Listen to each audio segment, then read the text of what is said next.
This episode of Nuff Said is brought to you by Tweaked Audio. To get awesome headphones, go to tweakedaudio.com and use the coupon code Southgate to get 30% off, free shipping, and a lifetime warranty. Or you can get there through the link on our website, southgatemediagroup.com.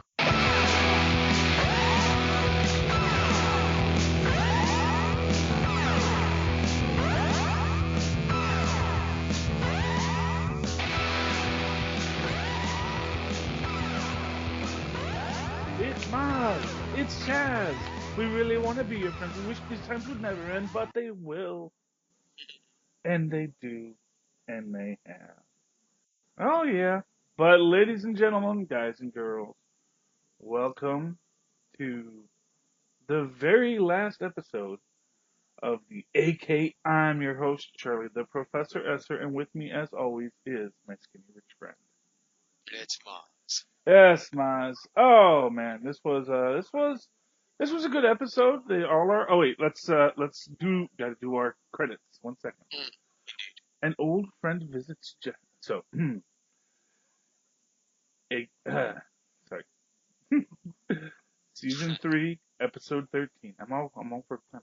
Season 3, episode 13, aka Everything. An old friend visits Jessica as she sets out on an agonizing mission and learns the true cost of being a hero. Our director this week is Nessa Hardiman. Our writing credits, these go, of course, we open up with Brian Michael Bendis and Michael Gaydos, gets our Marvel Comics credits. This story was by Nancy Wan. Melissa Rosenberg gets the created by and the teleplay by screen credit this week. Lisa Randolph is a story editor, as is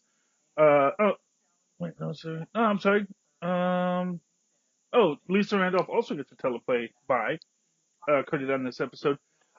Jamie King, who we will be doing an interview with on Maz and I's new channel, Full Stream Ahead. Watch for it here on the Southgate Media Group and the Capes and Lunatics Network. Jamie King is our story editor. Jay Holfman is also a story editor. And hardest working woman in show business, or possibly man, because I don't know exactly how Jesse's one of those names. Jesse Gatos, hardest working person in show business, is our staff writer this week. Okay, anyway, so this is a good episode. We open up with I think it gave you everything you wanted in the finale. There was a whole bunch of closure all up and down this episode. And really, there's a lot going on in this. There's a lot that is being discussed, being explored by Jessica and her crew. But we actually do have as our opening salvo just the fact that Salinger is dead. And we open up with basically Jessica walking out of the courthouse, just shocked, overwhelmed by this. Because, of course, she knows who did it. Jerry knows who did it. Our Costa doesn't. But Costa knows she knows, Yeah, how does anybody not know? Because even in the press, they're best friends, And so people not putting it together that she's a suspect, but you don't know that Patsy has superpowers. Right, no, but I mean, like, people get superpowers all sorts of ways these days. I can't imagine that no one's like, you know what, I bet she found a way to get her friends superpower. But even if she's not superpowered, there's tools and weapons out there that you can wear that give you this sort of, or simulate the sort of strength a super person would have. Yeah, but then again, maybe people just don't think of Patsy in that way, Right. She's just a former child star. Yeah. Is that who becomes a superhero? Maybe not. Maybe that's just an assumption by people. So, but I mean, I would say most people think of her as a supervillain. No. It's the Punisher question all over again. a bit more unhinged. Well, I mean, she's definitely,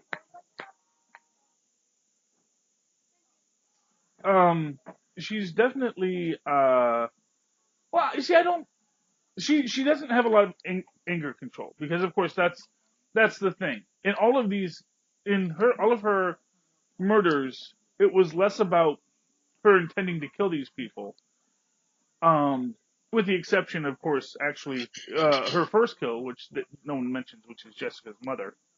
Right. And the only one that she didn't mean to kill is Montero, right? The guy in the. No, she didn't mean to kill the cop either. Oh, that's right. I guess, yeah. But she did mean to kill Salinger. She did mean to kill the other and Jessica's mom. No, she did mean to kill Salinger, but the other two, I don't think she meant to kill. I don't think she meant to kill Montero or the cop. I think they both just, in fact, they actually wanted to beat up Montero so he could say I was attacked by this person because it would prove that Jessica wasn't the one who did the crime. Right. But it's such hilarious thinking. Yeah, but I guess there's a way that you think about it that Jessica is a prime suspect in these kinds of situations. She is, she has powers. She has killed before, as they point out, and there is that as a very real possibility in this story that she did kill that cop because, and for that one she was on his body cam, so there was like hard evidence that she had a negative interaction with this guy. So there's that just to start it off with. Well, right, no, but I mean the logic that follows after that, the thinking that roughing up this other guy is a good way to actually clear Jessica's name. I mean, it's a band-aid that serves a purpose, I guess, but it really wasn't far out. I think that's the difference between her and the Punisher. Mm-hmm. She's so in the moment, she's so riled up by the juiciness of her ego. Mm-hmm. Like the idea that, I could be this superhero, that sounds so juicy to me, that everything else is overshadowed by it. At least Punisher, he sort of does his research, knows somebody is really probably better dead, or at least makes a concerted effort to understand the dynamics of everything at play before he does something like that. He doesn't kill as frivolously as she does. She seems to be excited by it. She seems to be excited by the moment and about the chance to maybe be a badass hero. Mm-hmm. And vanity. I think that's what's missing with the Punisher. Sorry. Oh no. I mean, it's fair. It's fair. I mean, it is a question that is good to ask. Is she lost in her own crimes because she? This is what I'll say.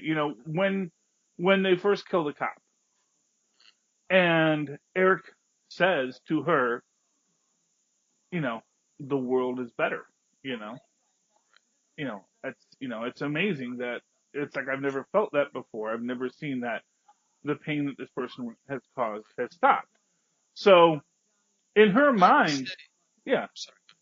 So in her mind, she may well feel, especially in these cases, that with Montero, with Salinger, she knows exactly who she's killing. And with the cop in Montero, we actually have Gelden's seal of approval that these are bad guys. Right, but at the same, I think that is more of a crutch she relies on to justify that feels good. I don't think that's the main reason. I think that's something that's convenient that happens to also be true. Mm-hmm. That's how I see it. Okay. She's like, I can use that as a legit thing. Nobody will say anything if I kill this guy. Well, yeah, but then again, as her point, if we don't kill them, will they just kill again? It's your basic, Joker question with Batman. Should Batman actually kill the Joker? Because yeah, but I think isn't like the hallmark of a villain, like, when he asks himself the question, have you tried killing them yet? This is her the way she sees the world now. Mm-hmm. Try killing him. Yeah, let's just get rid of him. Yeah, well, and I think that's the hallmark of a supervillain.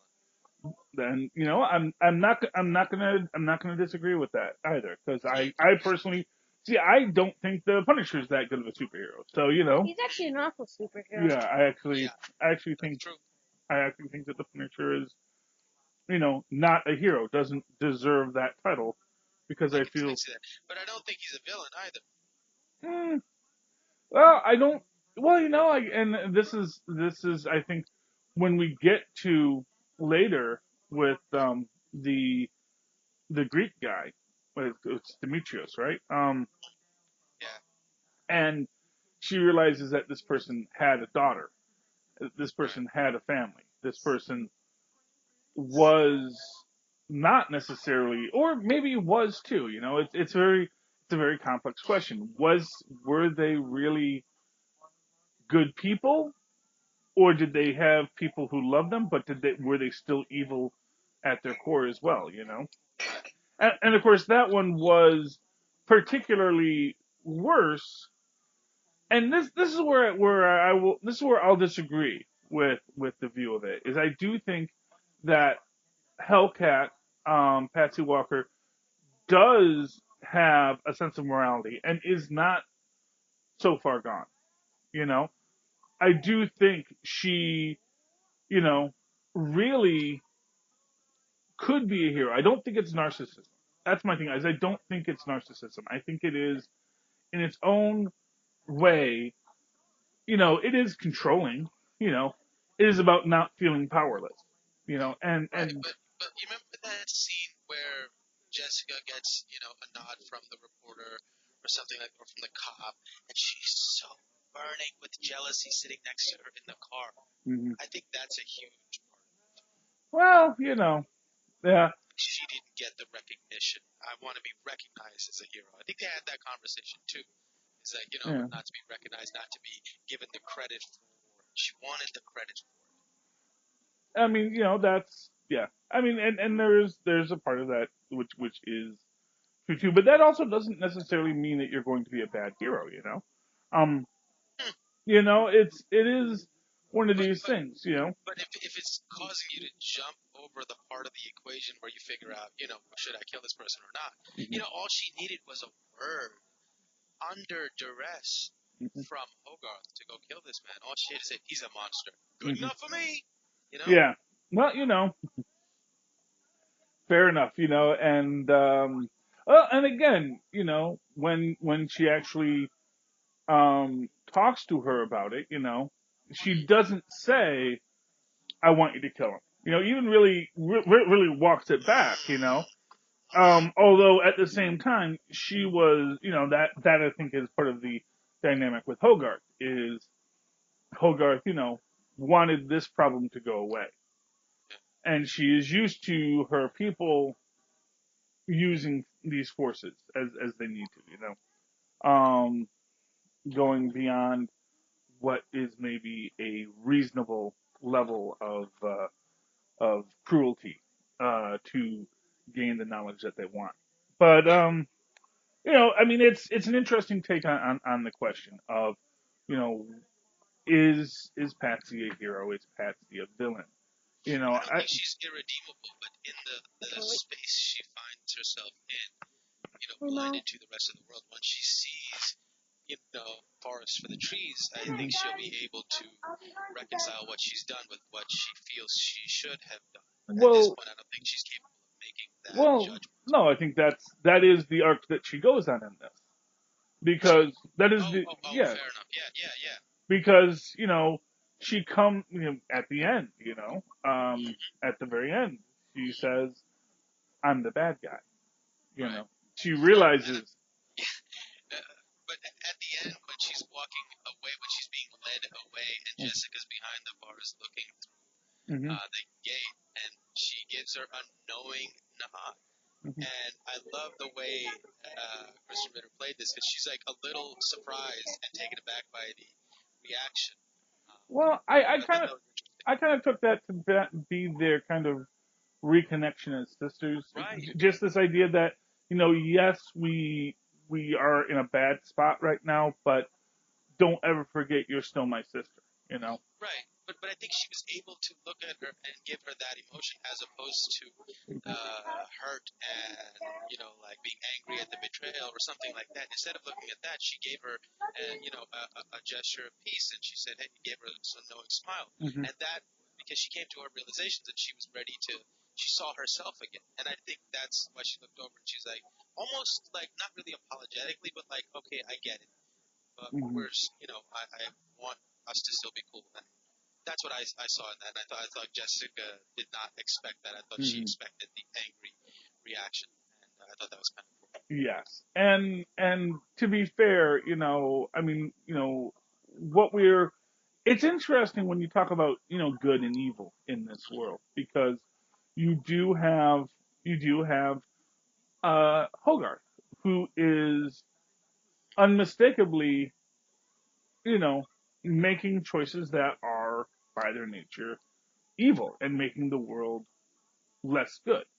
And we see this, and she again does these things for selfish reasons. She literally is, doing all this just so she won't die alone.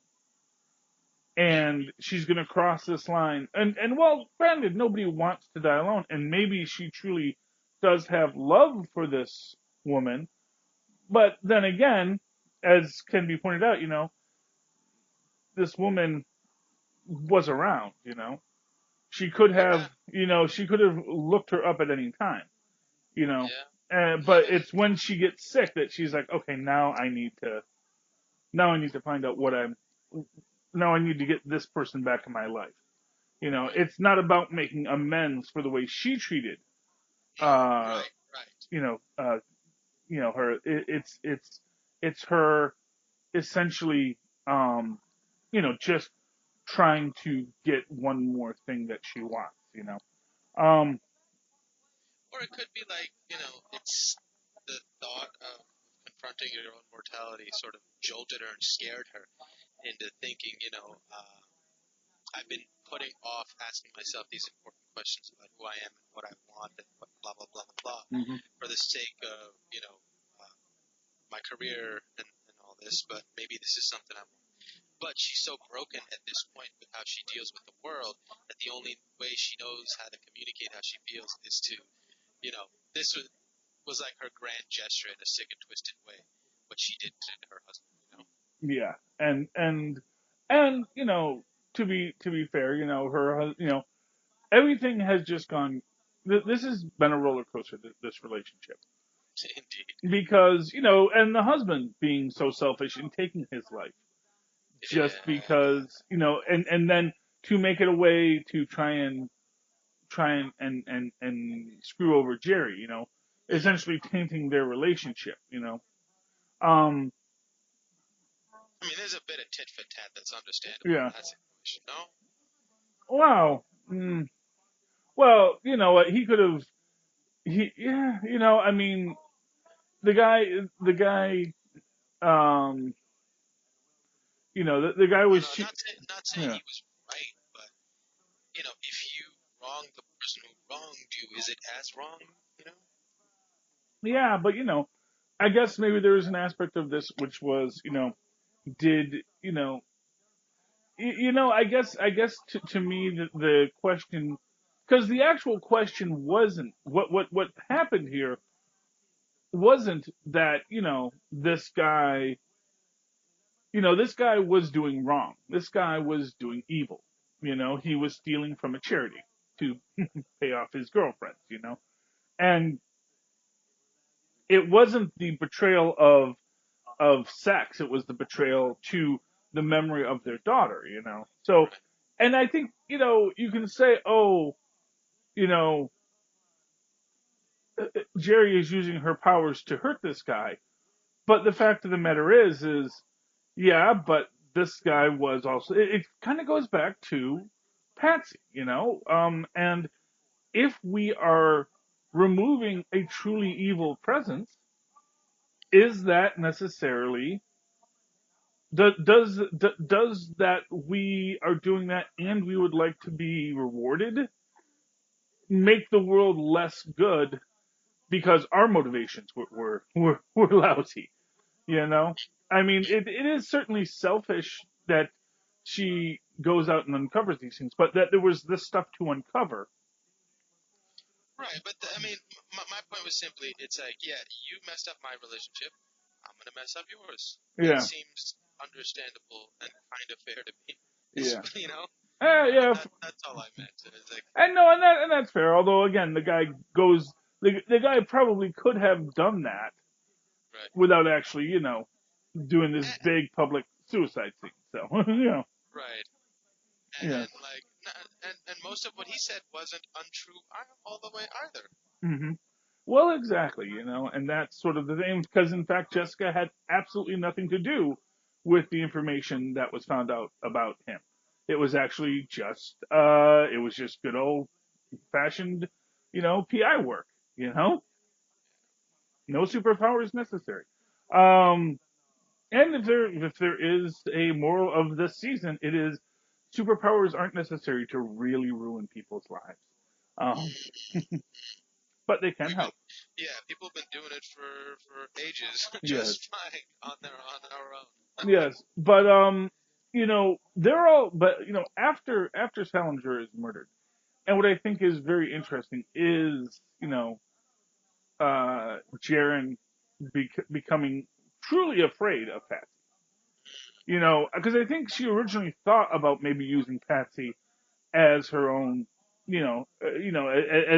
as a Jessica who would get her hands dirtier. Right. But once she realizes how dirty her hands could get, and when she realizes that, oh, you kill evil people, and I'm probably not that good. And she recognized that Trish was of a bent that cannot be bargained. Mm-hmm. Yeah. That she was on some zealot level ideology that she was following, that she was not going to be bargained with anything. But then by the end of it, they actually, Jerry is going along with it. The bargain, you're right. Yeah, she does make the bargain. Yeah, Patsy and Jerry make the bargain, because at the end of the day, at the end of the day, they I think on some level Jerry enjoyed being the hostage in that situation. Because of course what happens is they need to lure Patsy out of hiding. Yeah, Trish out of hiding. And they have Hogarth say very publicly that yes, she knows the true identity of the masked vigilante, so that Trish will confront her, and of course then Trish's and of course when Jaren's girlfriend, and I'm blanking on her name, I want to say it's Kit. It's Kit. That's right.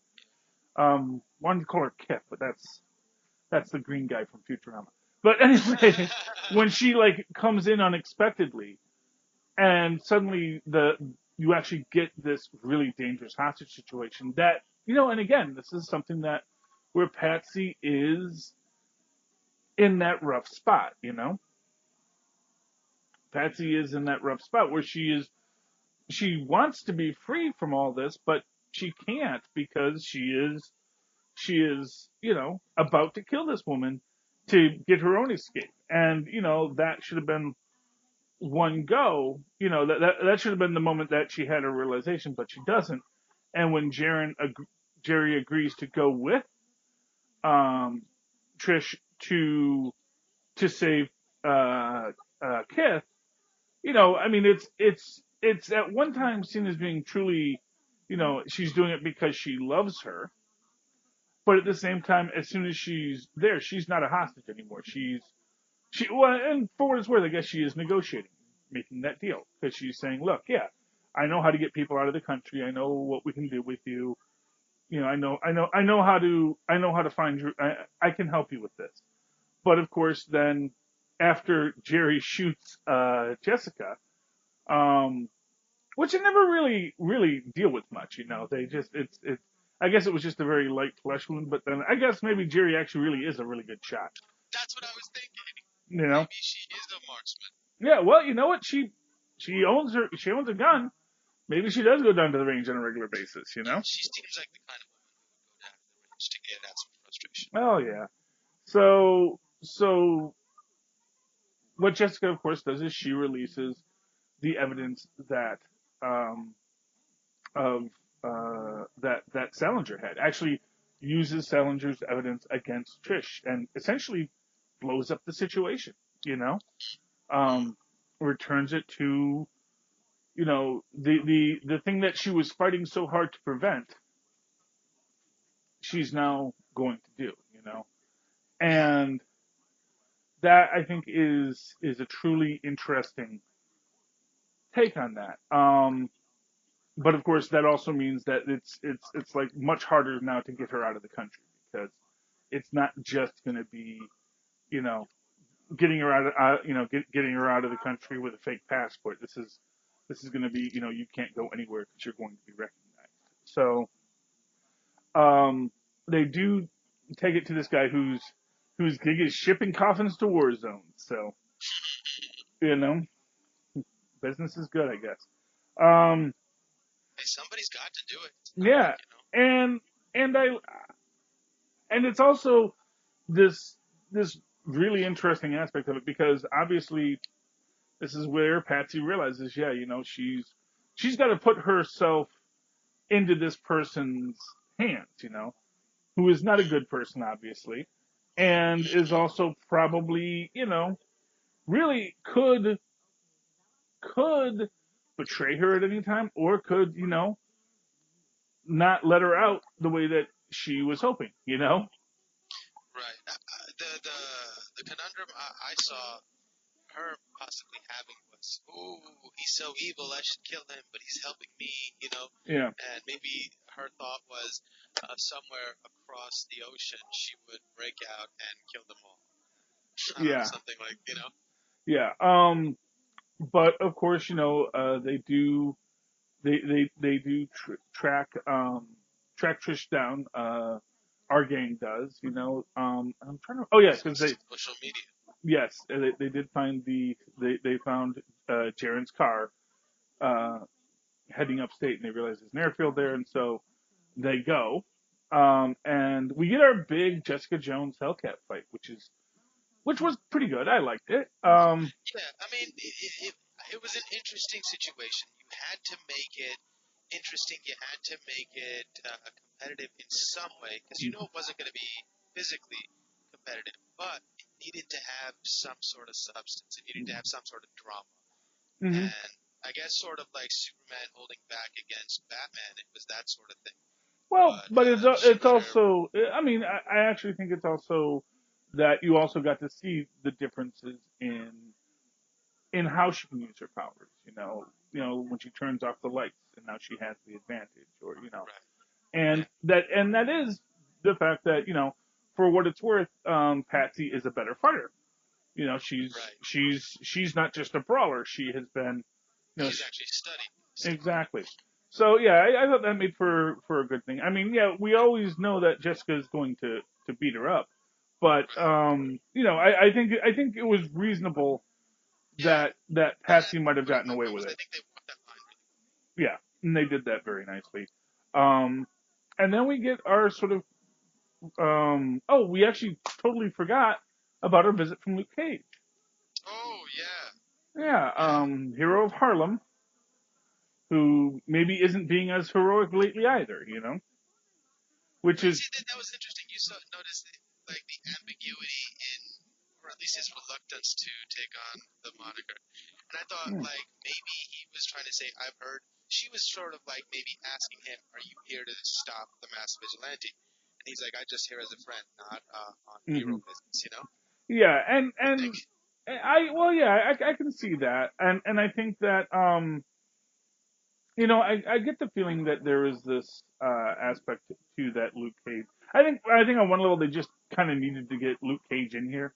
We had no other superhero cameos, and the extension of this universe was kind of was kind of a big selling point for it. So having Luke show up, and this seems like a good place to put him, because if you put him earlier, then it's like, Luke is just there in it for several episodes. So like when Danny shows up in Luke Cage, where it does go over like 2 or 3 episodes, where Danny's hanging out. So I did think that was a nice touch to it, and I was happy to see Luke Cage. yeah, and what he really wanted to make the point of, which was that I hope that there will be someone there that can, because obviously they know, and again, they may not know that she knows it's Patsy yet, but she does know. They know that Jessica has a relationship with her, and whoever this vigilante is, they know it's a friend of yours, and so Luke having to just basically say, listen, we're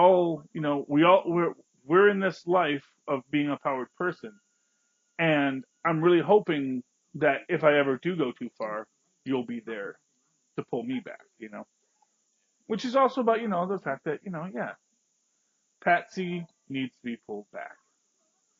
So that I think is the real possible redemption arc that we could get from all this. Because she does realize she's the bad guy, but what happens next is going to be interesting, because she is going to the raft, and one thing we know about the raft is they do, the government isn't going to just let her, this idea that it's a prison, the raft, it's true, it is, but at the same time, if you would be willing to have work release, I think the government has people that they might want to have work released, So it's kind of like central casting or something. Yeah. Hey, let's see if we got a superpowered person in jail that we can have handle this. Well, yeah, it's kind of like, there are the Thunderbolts, which is a real thing, which actually was this idea of taking these supervillains and making a team out of them. Well, I mean, that wasn't the original. The original plan was actual supervillains pretending to be heroes, but later it does become kind of Marvel's Suicide Squad. And to me, the idea that the government says, well, okay, she's fast and vicious, and we could use another trained assassin.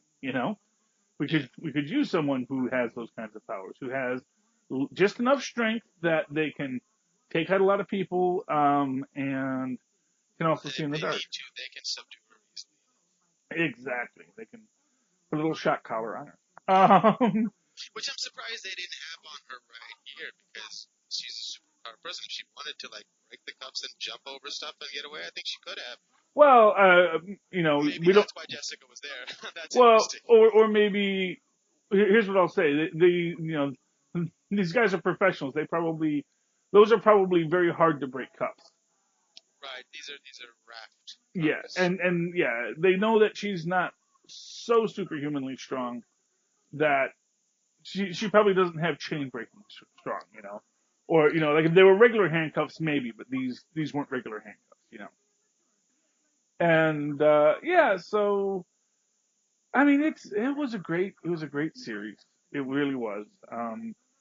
Oh, and of course, as we're tying up all of our loose ends, Kif walks away from Jerry because which I always thought was funny, because it was interesting, because when she first walks in to confront her about the guy dropping his suit, she just says, and I knew you were doing something wrong, but I just felt free. It felt so good just to feel free. But then she kind of undoes it. It's like, you were kind of saying you were feeling free yesterday, but now you're going to dump me. It's. Well, wasn't that moment and this moment sandwiched around the harrowing, near-death experience she just had? Yeah, I mean, I suppose so, but at the same time, it's like. I thought it was either that changed her mind, or she was playing her the whole time. That from the moment she walked back in and met her son, and offered to help, Mm-hmm. sort of like, she knew she wouldn't be able to say no, so it's almost predatory in a way what she did. She Mm-hmm. knew she would have to come if she had no other choice, and she would have that power. So she said, she, from that moment, kid thought, oh, I'm going to get her. I'm going to use her for what she's worth. I'm going to get her hopes up, Mm-hmm. and then I'm going to drop her. Yeah. At that point, did she know that Hogarth was dying, or had she not told her yet? Because she makes a point to point it Yeah. out in this episode, and I was wondering, was that the first time she told her? I Do you thought. remember? I mean, I had thought she had, but maybe that is Okay. the first time that it really gets covered. So. Because I'm trying to think about the level of revenge fantasy this woman had when she concocted this idea. Did she know that Hogarth was dying? And did she work that into her equation that I'm going to leave her and be able to say, yes, you are going to die alone? Oh, that must have felt so satisfying to say to her after everything she did to her. My word. Yeah, although, Hogarth says you are the last mistake I'll ever make. So that What did she mean by that? I didn't understand what she meant by that. she meant she's never going to let her heart cloud her judgment. Or did she mean I'm never going to have a chance to make a mistake like you? No, I mean, I would. I wondered about that. I don't know. Yeah, well, because I don't think, I mean, yeah, I mean, she knows she's dying, but the words were said with such spite. I don't think it was like I'm dying and I'll never find true love. It's like, oh, I was a fool to think, that, that love was real. Essentially, I was a fool to think that, and I won't be a fool again. Which is such a empty sort of volley, because how much time do you have to try to make that? Go ahead, try to make that mistake again. You'll never be able to. Well, It's like actually, people Lou Gehrig's disease can live for years. Well, they painted it like she was just about to die. You know what I mean? She's Didn't not they? even at a late. I mean, no, but That's she's true. just You're yeah. right. You're She's right. Because she kept saying, this will just start getting worse and worse. yeah. And worse. It's good. So she, right? Okay, yeah, maybe, yeah. Like, and it's not even.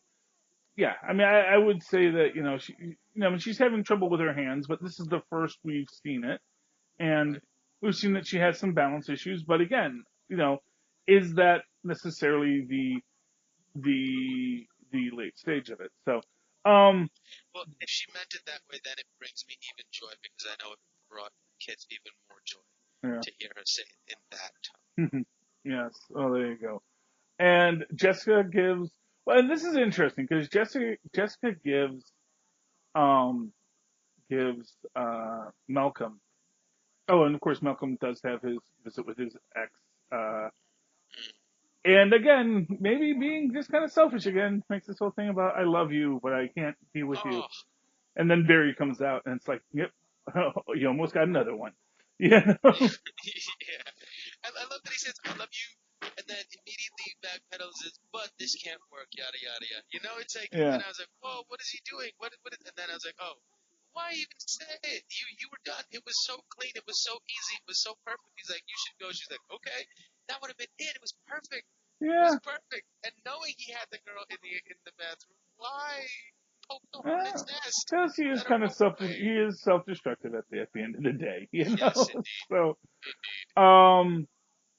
yes, but Malcolm. So Jessica gives Malcolm the agency for what that's worth. Although how far that goes is going to be interesting. But we do see here at the very end. She is going to a train station, um, to take an Amtrak to as close as she can get to Mexico. No real reason is given for that, but okay, And then she hears the voice of Kilgrave, which was nice of them to bring him back for one final scene. And telling her that it's okay for her to give up. Someone else will do it. Yada yada yada. And then of course she turns around and doesn't leave. Yeah. So that is interesting. I thought it ended on a really powerful note. I thought it ended with her not doesn't give you like exactly where she's going next, but also lets you know she does embrace now that she is a hero. That she is the sandwich who saved me. So that has been this series. And she sort of does the same thing to Eric that Kith does to Hogarth, where she's like, yeah, it's all well and good, but I can't trust you. Yeah. He's like, Well, yeah, but Eric actually does get his kind of interesting thing right, because indeed. he connects with Costa, and he says, "See that guy in the orange sweater?" And says, "Yeah, what'd he do?" It says, "I don't know, but it was awful." I would watch that buddy cop show. Oh yeah, that would be very fascinating. And who knows, Disney Plus, it's coming our way. So we'll have to see what they do with these guys because it will be about 2 years since this first aired by the time, if this was in the 2020, if you had something in the 2021 slate, the 2022 slate, it would be well within their rights to introduce. So, for example, I'm sure when we get the She-Hulk series, we're gonna see Jaren Hogarth. Just because they're both lawyers. We'll see. Once you have a lawyer show that's already there, you got to have Matt Murdock show up, or at least Foggy Nelson at some point. They've already I read something where they're planning to make an R-rated movie starring John Barenthal as Punisher. Oh, really? So it sounds like that is in the works, which would be so fun. Yeah, that would be very cool. I would enjoy that. I mean, I did enjoy everything they've done with John Barenthal's Punisher. Although, like I have said, I did not like that last ending. Yeah, but I think it would be easy enough for them to forget that ever happened. Yeah. They really need to. Yeah, because and again, like I said, they really cast those kids way too young. And I thought, kind of makes this interesting parallel against the cop that we see in this, that gets killed in this, which is like, killed drug dealers. Yeah, they were kids. They were kids. And maybe they were hardened thugs, but you know what? It's crazy.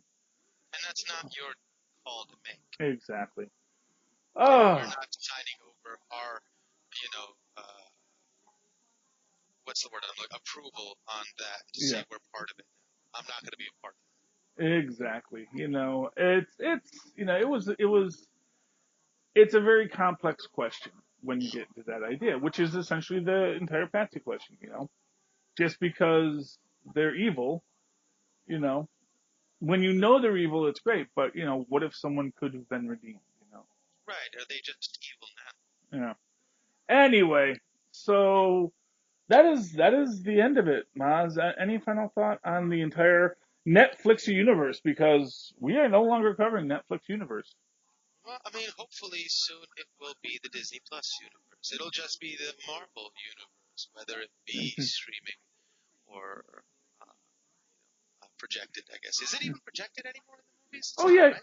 Oh, yeah. It's it is a projection. Yeah, it's a projection. Yeah, you can't make a TV I screen don't. that big. Yeah, it's a projection, but it's like a digital projector. So. Yeah, I wonder if that was somehow terribly different, mechanically speaking. I mean, not really. Not really. Yeah, it's I mean, the main difference is you don't have reels, so. Gotcha. Although they still shoot on film, so I don't know. Anyway, but yeah, so. But it was a good ending. I think this was the last show they did, so it was a fit ending to end with one of their strongest shows. Yeah, and this was the first series that opens it, and it's also the series that. Oh no, Daredevil was. Daredevil was. Yeah, sorry. Yeah. I got that confused. Oh well. But Daredevil got 3 seasons too. So. Well. I'm sorry, what? Charlie Cox has agreed to come back as Daredevil as well. Oh yeah, I fully expect to see him coming back. So we're going to see what happens with this. I don't think Disney is going to abandon these guys because they're, quite frankly, really useful. They have established fan bases. They've got good in context characters, and people love them. People do love them. So yeah, I am certain we're going to be seeing more of them. Okay, so. Big announcement. As I said, this is the last episode of AKA JonesCast. Mozz and I are moving to a new show, which we are calling Full Stream Ahead. Avast me hearties, arg, where we will be reviewing more and more streaming shows, including our first volley out there, The Boys. So, gotta try and keep it clean still though. But that's our next big I think that's going project. to be difficult with that show. It's going to involve, delving into some pretty heavy topics. Mm-hmm. But that's what we do best, Mozz. It is indeed. It is indeed. And that show, I only saw parts of the first episode so far, and yeah, it's gonna. I can see the conversations that we're gonna have to go down. It's gonna be fun. Yeah, we'll make it work though.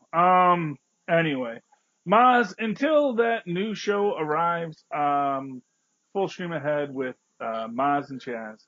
How can people find you? Oh, they can email me at mozzmanzor@gmail.com or find me on Facebook under Mozz Manzor. It's MOZZMANZOOR. And of course, if you'd like to write to me in that old-fashioned email way, the way our Mozz and Foz once did, do so at superconnectivityblog@gmail.com. That's superconnectivityblog, all one word, @gmail.com. And of course, follow me on Twitter as I live tweet things when I feel like it, @CharlieEsser. That's CharlieEsser. Look for the 2 E's in the middle. Quality. Ding. There you go.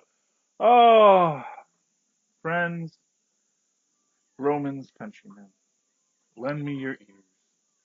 We come not to bury Jessica Jones, but to praise her one last time. And until next time, even though we said it before, we really do hope that we really did become your friends. Good night.